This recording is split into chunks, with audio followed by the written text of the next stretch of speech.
Thanks for joining us for another Kickstarter conniption. Today we're looking at power plants from Ktbg. And as always, we want to make sure you're aware that our Kickstarter conniption videos are sponsored in part by our own Kickstarter backers, as well as by the creators of this game.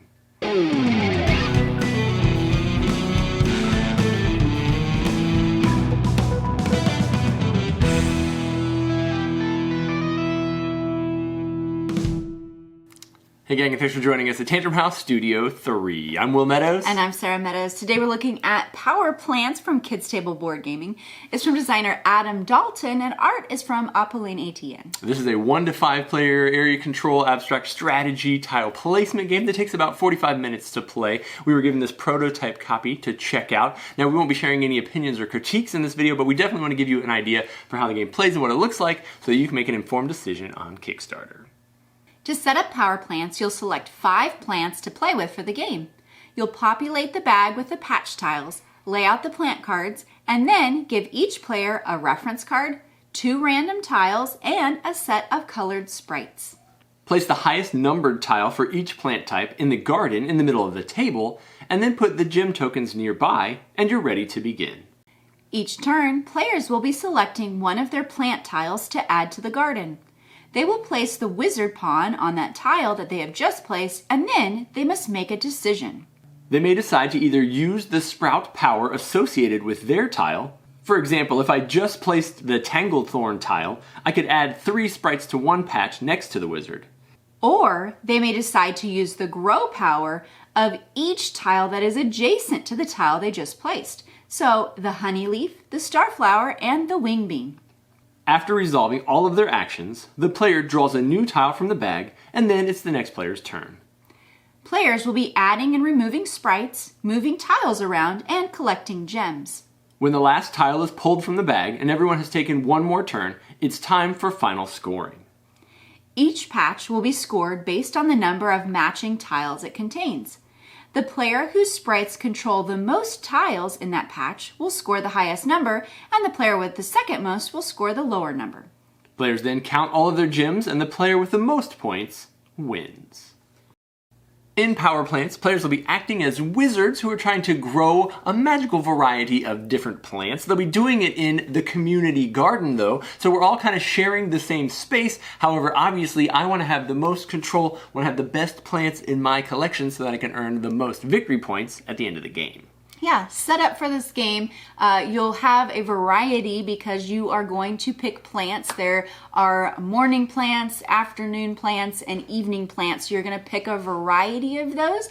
So setup is going to be a little different every time. Those plants, all the 8 that come in the box that we were given for this prototype, they all have completely different powers. So some of them are going to have you moving tiles around. Some of them are going to have adding sprites. Some of them might just give you gems, which are victory points at the end of the game.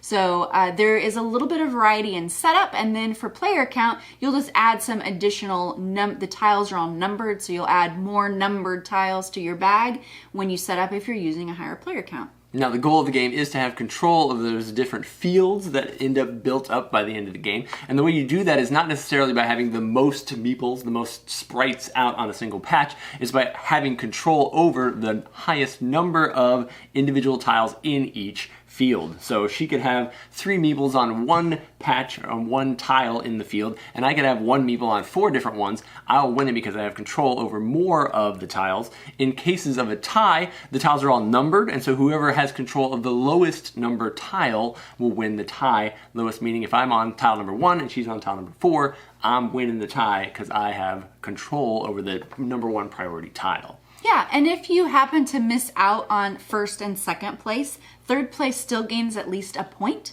So there are ways if you get behind, you can still gain points.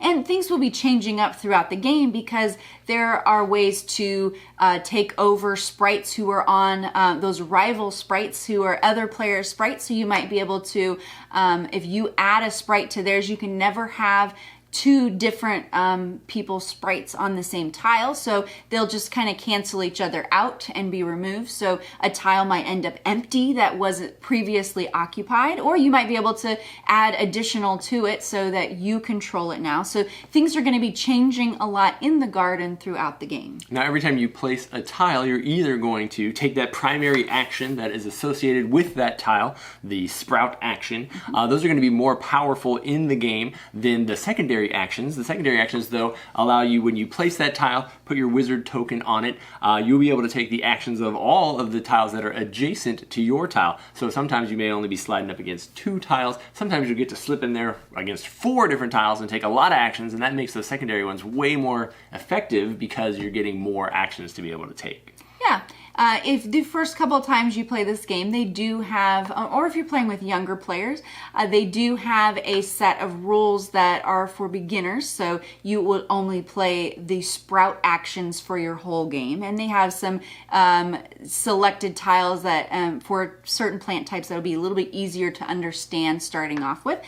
But if you're a seasoned gamer, you can jump in full blast and play with your set of 5 tiles that you've picked out, the 5 plants, and the full set of rules. Now be sure to check out their Kickstarter campaign because, as we mentioned, this is just prototype art that we're looking at. The tiles are actually shaped a little bit differently in the final version, and I'm sure some of the other components are different. It's probably not meeples that you're using.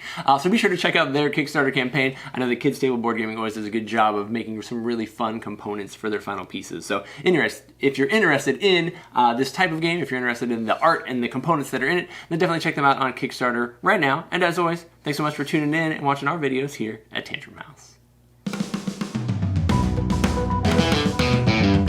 Plants in the community garden. Now they'll obviously want to grow the most and best plants. Tripping over my words at the end there. I just realized that I'm not 100% sure with the shapes of their new tiles that you would be able to get a 4-tile thing. Did you see how they're shaped? They're like not perfectly hexagonal. They're hex-based. They're hex-based, but I don't know if you can slide it in. I don't know. We'll find out, I guess.